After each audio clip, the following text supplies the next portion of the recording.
second. Are you going to say something? Okay, good. Well, we have slid across the looking glass into sumptuous Studio B. And that means only one thing on Hillbilly and Harvard. We have live music with, I don't know what to call this aggregation. That's the name. Club 47ers. I think we'll call them the Charles River Valley Boys and friends. And we'll let it start it off with our old buddy, Jim Rooney. Okay, ready? Play. Well, when I was young and in my prime, I left my home in Carolina. Now all I do is sit and pine for all the friends I left behind.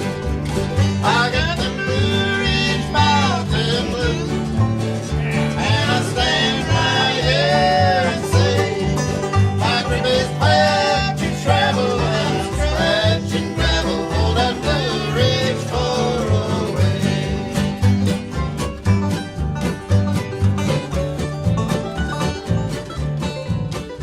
Well, good afternoon. How many of you expected Passim to be, or Club 47 Passim, Club Passim, to be 50 years old? You're no more surprised than we are. For most of us, music has been the way we got where we wanted to go. And music, we discovered, is important in people's lives, whether they play or not. It is a basic form of communication.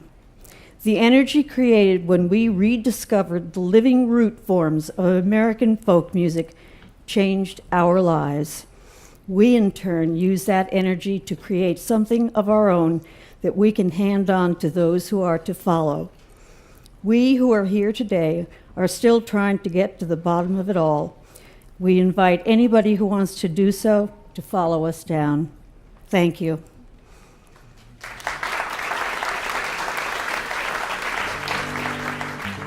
Everybody has tuners now. We didn't have tuners back then. And this is good. And I realized backstage, I said, geez, if we had had tuners, the 60s would have been over in about half the time.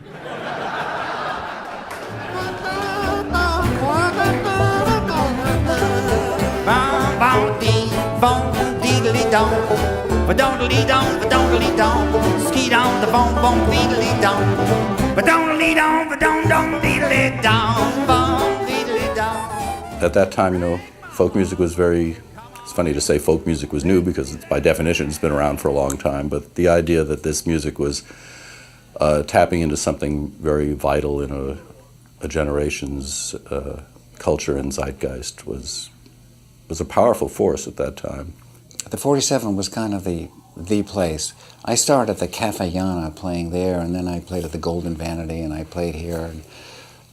But the 47 is the one that really kind of took off and became the cornerstone for folk music, not only in Boston, but from all over the country.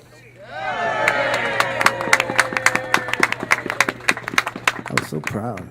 I'm proud now, to tell you the truth. I mean, when I first came up here, I was very, very definitely the new kid on the block. And it's quite an honor to be asked to play here tonight.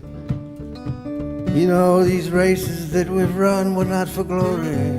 No moral to the story. We run for peace of mind.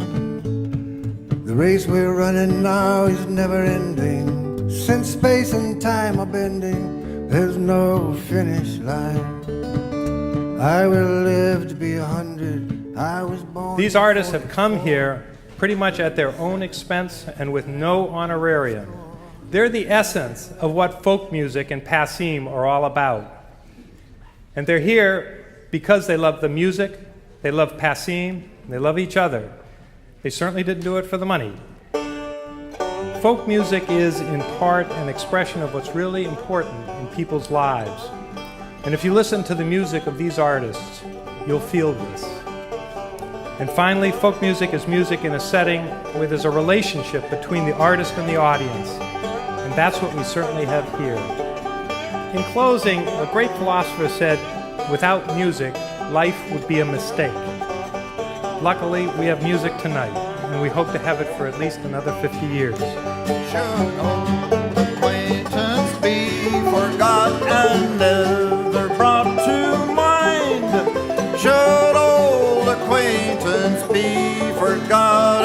days of old lang syne, and the days of old lang syne.